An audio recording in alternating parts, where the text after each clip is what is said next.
Abre a sua Bíblia em Samuel, capítulo 1. Nós vamos ler do verso 1 ao verso 20. Primeiro livro de Samuel, capítulo 1. Nós vamos ler do verso 1 ao verso 20.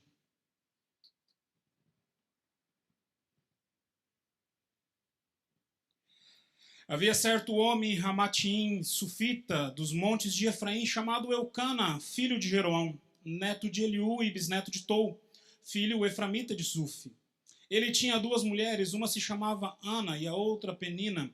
Penina tinha filhos, Ana, porém, não tinha. Todos os anos este homem subia de sua cidade a Siló para adorar e sacrificar ao Senhor dos Exércitos. Lá, Ofni e Finéias, dois dos filhos de Eli, eram sacerdotes do Senhor. No dia em que Eucana oferecia sacrifícios, dava porções à sua mulher Penina e a todos os seus filhos e filhas.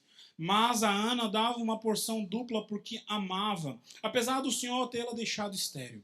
E porque o Senhor havia deixado estéril, sua rival a provocava continuamente a fim de irritá-la.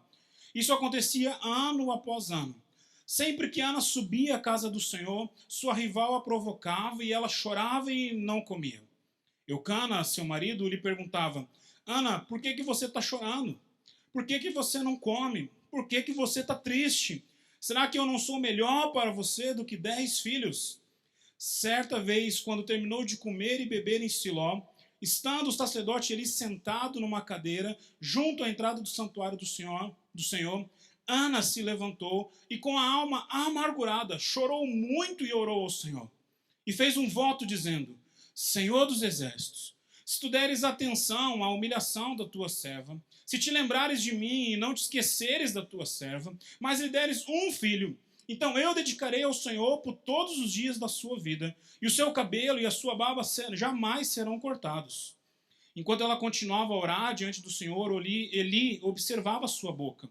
Como Ana orava silenciosamente, seus lábios se mexiam, mas não se ouvia a sua voz. Então Eli pensou que ela estivesse embriagada. E lhe disse: Até quando você continuará embriagada? Abandone o vinho. Ana respondeu: Não se trata disso, meu senhor. Sou uma mulher muito angustiada, não bebi vinho nem bebida fermentada. Eu estava derramando a minha alma diante do Senhor.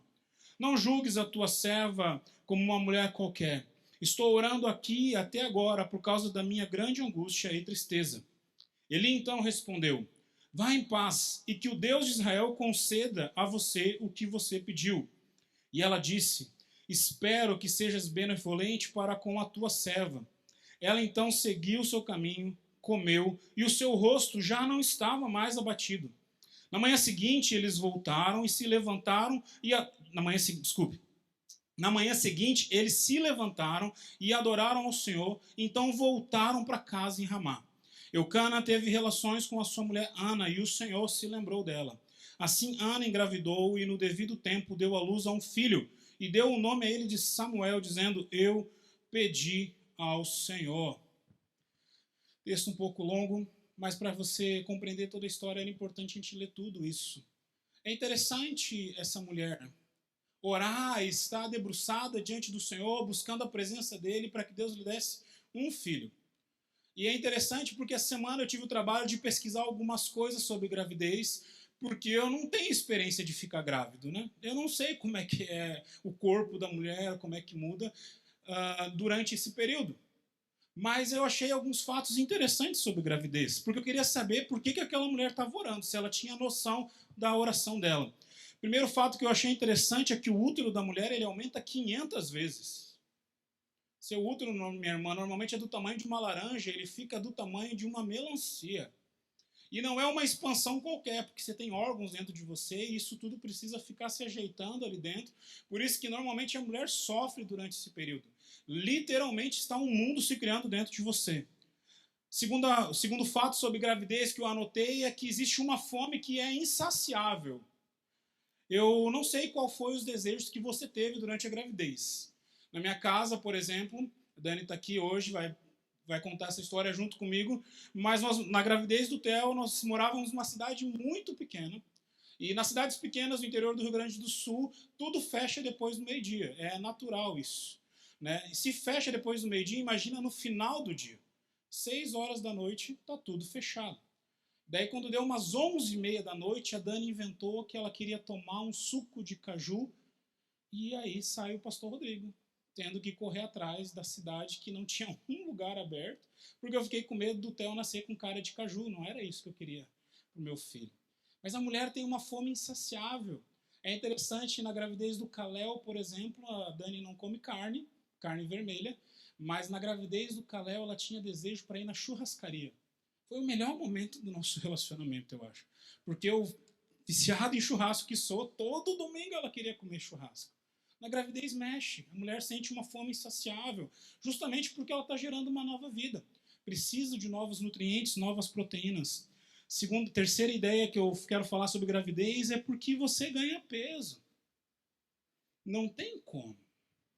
A mulher ela vai dar uma engordadinha.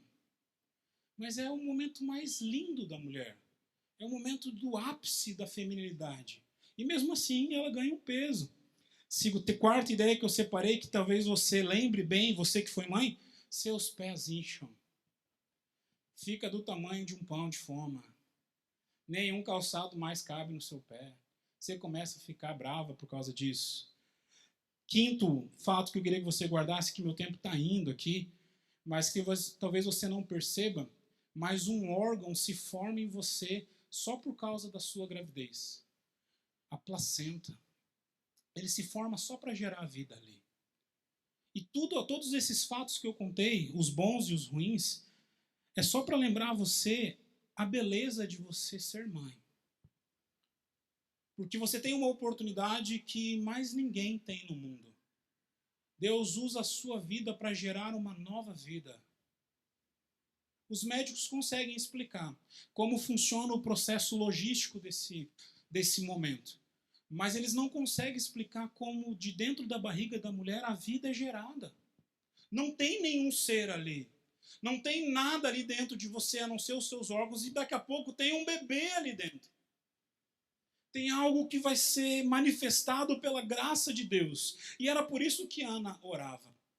Ana não orava para ter os seus pés inchados, para ver seu útero aumentar 500 vezes, para ela dar uma engordadinha, não. Ela queria ter a experiência de gerar uma vida, de criar alguém, de estar sendo usada por Deus para manifestar a sua graça na sua geração.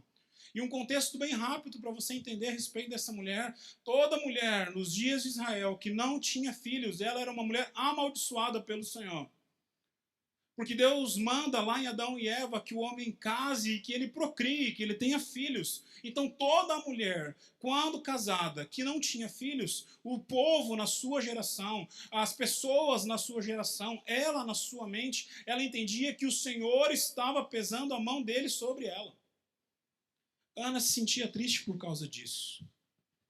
Alguns contextos que você precisa guardar nessa manhã. Eucana, seu marido, era um homem fiel. O texto começa a falar a respeito dele, sobre um homem que subia para sacrificar ao Senhor. Um homem fiel e cuidava das suas esposas, e aqui eu não vou entrar no mérito. Essa semana eu estava conversando com o Davi e falei, cara, como eu vou falar de Ana sem falar que ele tinha 2 mulheres? Então, essa semana eu venho no meu gabinete, a gente toma um café junto e eu converso com você porque que Eucana tinha 2 mulheres. Mas enfim, ele tinha 2 mulheres e ele cuidava delas. Cuidava dos seus filhos com Penina. Cuidava de Ana como uma mulher que não tinha dado filhos a ele. Ele era um cara fiel. Havia Penina, a rival, como o texto coloca, aonde você, talvez mulher, ficou vendo a vida de Ana e pensando, cara, que mulher chata, era Penina. Mas Penina, ela tinha filhos. E nesse contexto, ela era a esposa abençoada. Nesse contexto, ela era a mulher dos olhos para Eucana, porque a prole, a descendência de Eucana, continuaria. E a gente pode colocar ainda a Ana como nós podemos colocar 2 facetas de Ana, desculpe. Ela era uma mulher de oração fervorosa. Fervorosa. O pastor Jean tem uma colocação que eu acho interessante, que nós presbiterianos somos pentecostais para dentro. Né? E acho que aqui está o maior exemplo. Ana estava orando fervorosamente, mas não saía nada da sua boca. Ela se derramava na presença do Senhor. E algo difícil de encontrar na nossa geração. Ana era uma mulher de palavra. Quantas vezes nós prometemos coisas e que nós não cumprimos? Mas ao falar sobre histórias de recomeço, ao falar sobre coisas que nós precisamos guardar a respeito dessa mulher, eu queria deixar para você 3 facetas dela, para que você possa sair daqui entendendo o que é ser mãe, para que você possa sair daqui entendendo que a sua vida também foi gerada para glorificar ao Senhor. E a primeira faceta que eu queria que você guardasse, porque parece que Ana não percebia, e talvez você que está aqui nessa manhã também não perceba isso, Ana era uma mulher que era amada. A maior dificuldade que a gente encontra com as pessoas não é você não receber o amor. A maior dificuldade que nós encontramos com as pessoas é que elas reconheçam o amor que elas recebem. Normalmente, quando nós somos filhos, quando nós somos pequenos ainda e nós somos muito amados pelos nossos pais, nós, ao entrarmos na adolescência, nós esquecemos disso. E achamos que os nossos pais estão sempre contra a gente. Quando você entra, então, num relacionamento conjugal, você também não consegue perceber que o seu marido, a sua esposa, demonstra amor por você. E é simples o porquê isso acontece. Porque as pessoas têm maneiras diferentes de demonstrar amor, maneiras diferentes de demonstrar cuidado, maneiras diferentes de mostrar afeto umas pelas outras. Perceba que Ana era extremamente amada pelo seu esposo. Ana era extremamente cuidada pelo seu esposo. Porém, o fato dela não ter filho, o fato dela se sentir amaldiçoada pelo Senhor porque não tinha filhos, fazia com que essa mulher não compreendesse o amor que era derramado sobre a vida dela. O texto fala que Eucana, quando cuida dela, dá porção dobrada de tudo aquilo que ele poderia oferecer a ela. Eu convido você a ler um livro de um cara chamado Gary Chapman, chamado 5 Linguagens do Amor. Não vou falar sobre as 5 linguagens aqui, mas seria interessante você ler esse livro. Porque existem maneiras de você expressar o seu sentimento, de você expressar o seu cuidado. E talvez você, assim como Ana, você é extremamente amado, mas você ainda não sabe. E precisa algumas pessoas orientar você. Tá certo que Eucana se achava o cara também. Porque se você lê no verso 8, Eucana chega para Ana e fala assim, olha, por que você está triste?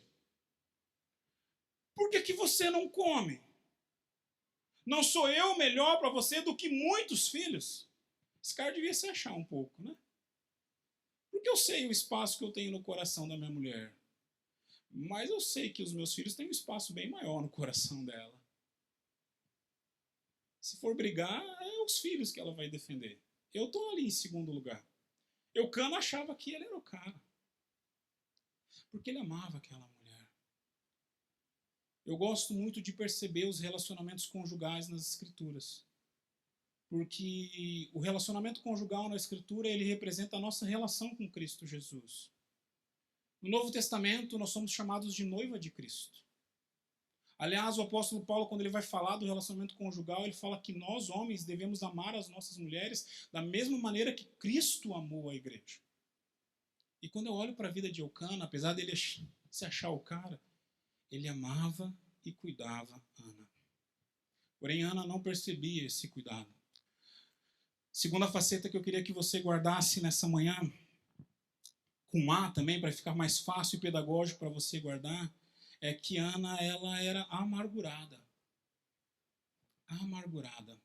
E quando você entra na raiz da palavra aqui, dado o texto original, fala de uma dor muito profunda, aonde muitas vezes você não sabe como solucionar.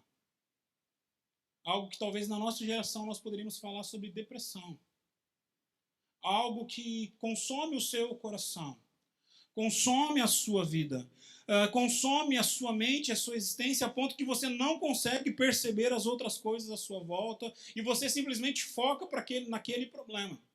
Eu sei que você também passa por situações assim. Quantas vezes passa a semana, você está com um problema, você tem que desopilar, você tem que pensar em outras coisas. A sua vida não vive só em torno do problema, mas a gente não consegue. Eu creio que Ana, o texto não fala isso, como eu falei para você, são só 2 capítulos falando dessa mulher, mas eu creio que ela acordava de manhã para tomar café e pensava, Deus não me deu um filho. Ia fazer o almoço e pensava, Deus não me deu um filho. Ia para o trabalho e pensava, Deus não me deu um filho. Ia para conversar com seu marido e dizer, Deus não me dá um filho. Aquilo começou a tomar um peso no coração daquela mulher. 3 vezes o texto nos fala sobre isso. Primeiro, no verso 8, como eu falei para você, era perceptível a Eucana que a mulher dele estava deprimida, estava com o coração pesado, estava com o coração angustiado. E é complicado isso.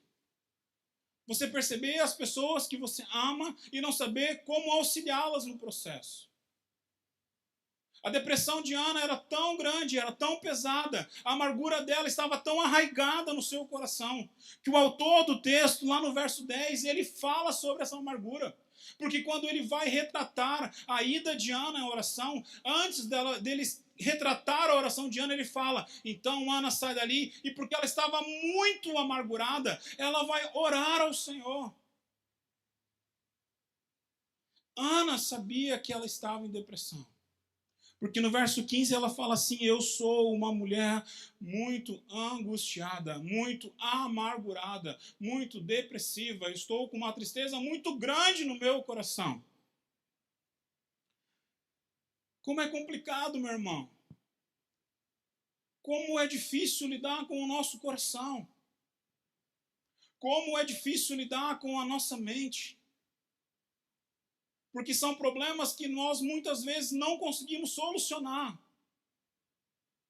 É mais fácil você lidar com um lote que você precisa cortar grama.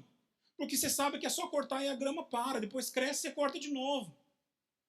É mais fácil você lidar com situações práticas, mas com a mente e com o coração não tem como lidar. É mais difícil. A nossa geração é a geração onde as doenças psicológicas elas estão em voga, em alta, como nunca se viu. A pandemia escancarou isso a nós. Os problemas de depressão, os problemas psicológicos, eles estão saltando aos olhos. E já era assim com Ana. A grande pergunta que eu faço para você nesse ponto é o que você faz com isso? Muitas pessoas, quando se sentem deprimidas ou angustiadas, elas são conduzidas à alimentação. Você come compulsivamente. Porque desde criança nós somos ensinados assim. Seu filho machuca, você vai lá e pega um doce e dá para ele. E se você é de uma geração passada, assim como eu, quando você se machuca, sua mãe dava água com açúcar para você se acalmar.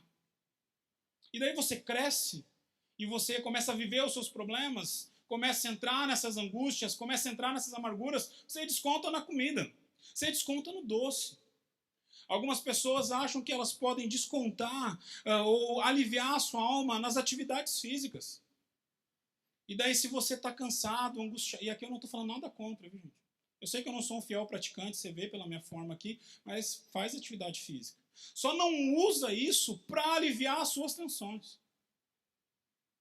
Porque tem dores no seu coração, na sua alma, que a atividade física não vai dar conta. Tem pessoas que, quando estão nesse momento, assim como Ana estava, descontam a sua vida no trabalho. Tem uma expressão moderna que nós usamos, que é chamada de workaholic. Talvez você está deprimido, com seu coração pesado, e você se tornou um workaholic, alguém que só vive para o trabalho, e você não percebeu ainda. Eu e você precisamos aprender a fazer como Ana faz. Quando o seu coração está pesado, está amargurado, o texto fala que ela então ora ao Senhor. Ora ao Senhor. A gente é muito recatado nas nossas orações. E não sei por quê. Porque a Bíblia nos mostra os personagens que não são assim. Como é que você acha que Davi orava ao Senhor enquanto o seu filho estava doente? Você acha que ele chegava diante de Deus e falava, Deus, por favor, cuida do meu filho. O texto fala que ele clamava ao Senhor. deixou de banhar, deixou de cuidar do reino, para estar orando na presença do Senhor pelo seu filho. Olha o que acontece com Ana aqui. Parou de comer, parou de vivenciar a sua vida, e ela vai buscar o Senhor. Na minha interpretação, talvez você tenha uma interpretação diferente, mas na minha interpretação, quando o autor do texto ele coloca que não conseguia, as palavras não saíam da boca de Ana, eu entendo que Ana já não tinha mais força para fazer essa oração. E era tanto peso, era tanta dor, que as palavras já não saíam mais. Mas ela busca o Senhor. Segunda coisa que ela faz, ela chora na presença de Deus. Como a gente é bobo, para não usar um outro adjetivo. Já parou para prestar atenção que nós servimos a um Deus que sonda o nosso coração?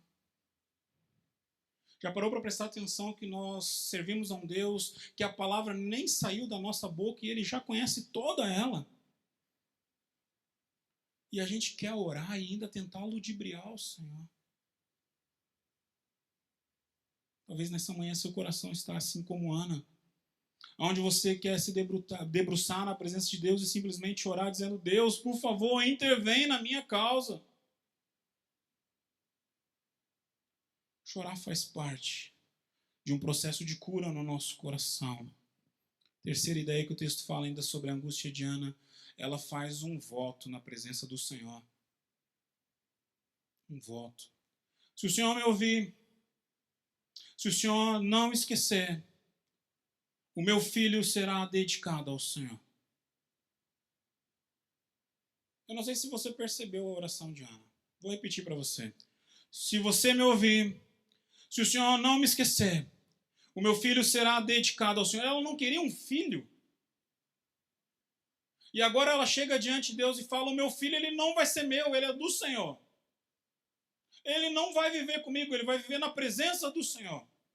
E aqui não é de maneira simbólica como nós fazemos com os nossos filhos, querendo que eles estejam na presença de Deus. Literalmente ela estava dizendo: Deus, se o Senhor me der um filho, eu vou pegar o meu filho e eu vou entregar para o sacerdote para que ele cuide, que ele sirva na casa do Senhor. Aquilo que ia trazer o maior afago ao coração de Ana, que era o motivo do choro dela, da amargura dela, da dor que ela sentia, ela entrega ao Senhor. Aí nós temos um princípio de cura que eu e você precisamos entender. Não é só do nosso coração que Deus quer cuidar. Não é só da nossa vida que Deus quer tratar. Não é só responder às nossas orações que Ele quer fazer. Ele quer nos ter por inteiro. É como se Ana estivesse orando diante de Deus, dizendo: Deus, eu sei. E o Senhor também sabe que a dor do meu coração está em ter um filho. Mas se o Senhor me der um filho, ele é teu, ele não é mais meu. Porque a minha vida é toda tua. E aí nós chegamos no terceiro A que eu queria que você guardasse nesta manhã. Ana, além de ser amada, de ser amargurada, ela era abençoada. Verso 18 a 20, ela fala assim: e ela disse: espero que sejas benevolente para com a tua serva. Então ela seguiu o seu caminho, comeu, e o seu rosto já não estava mais abatido. Na manhã seguinte, eles se levantaram e adoraram ao Senhor, então voltaram para casa em Ramá. Eucana teve relações com a sua mulher Ana, e o Senhor lembrou dela.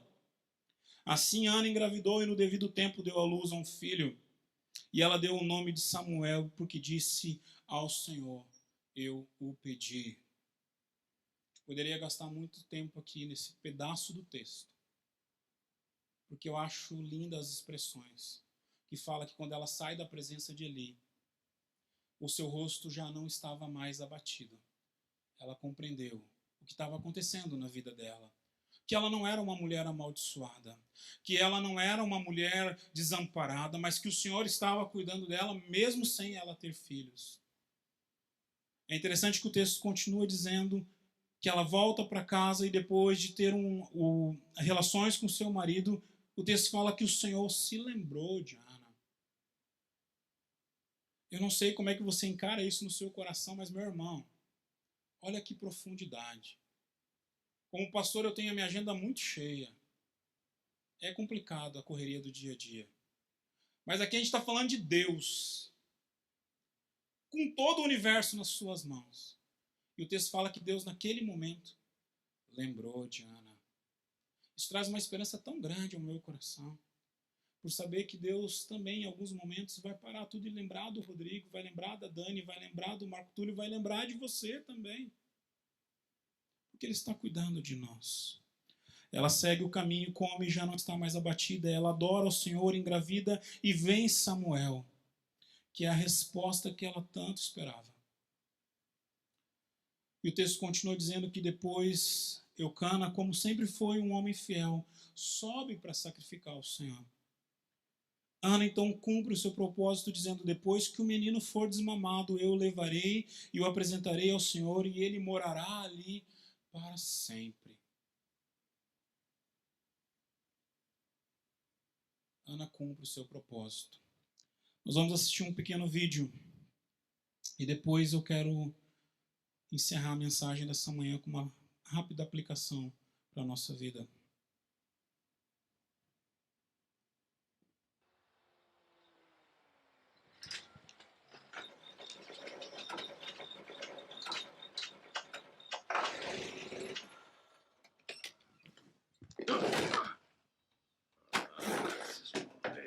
Isso é lugar de botar. Oh, legal.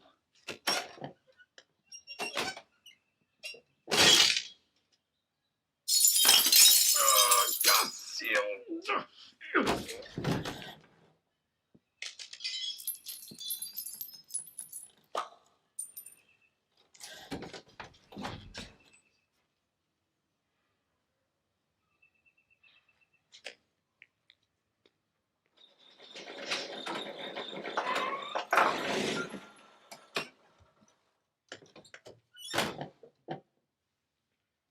Você está esperando o quê? Não sei não. De repente algum milagre.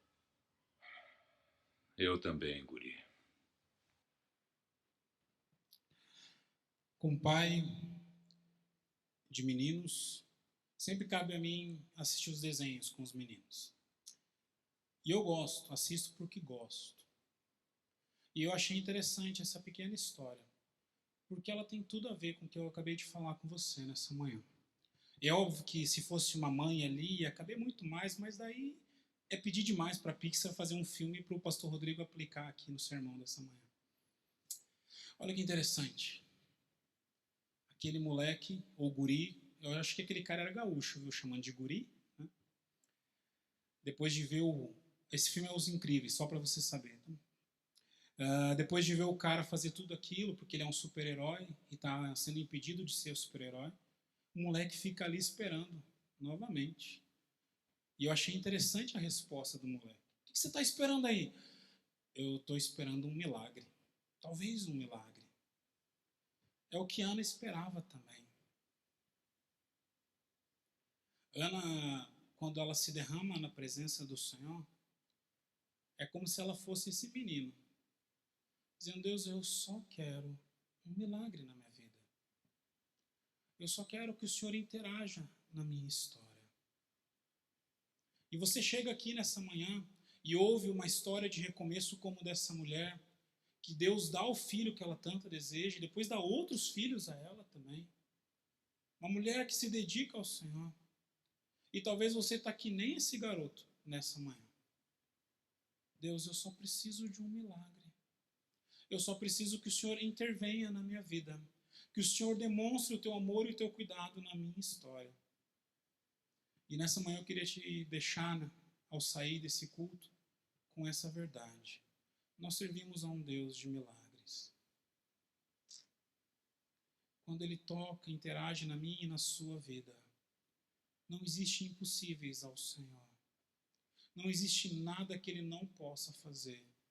As mãos do Senhor se movimentam para a glória dEle através de nós. Então, se nessa manhã você entra aqui, se você assiste em casa e você está esperando um milagre, Deus é quem pode responder a sua oração. Baixe sua cabeça, vamos orar. Deus, muito obrigado pela história de Ana. Obrigado porque ela é uma mulher cuidada pelo Senhor. E nessa manhã, assim como Ana, eu também preciso de um milagre na minha vida, da tua intervenção.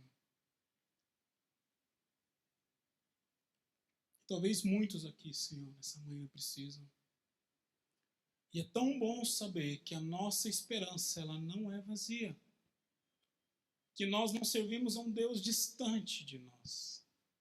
Mas no teu tempo e da maneira que o Senhor desejar, o milagre do Senhor ocorre na nossa história. E a nossa história então é recontada e recomeçada a partir desse ato do Senhor. Por isso oramos a Ti. Age na nossa história, interage na nossa vida e nos ensina a esperar em Ti. Em nome de Jesus. Amém.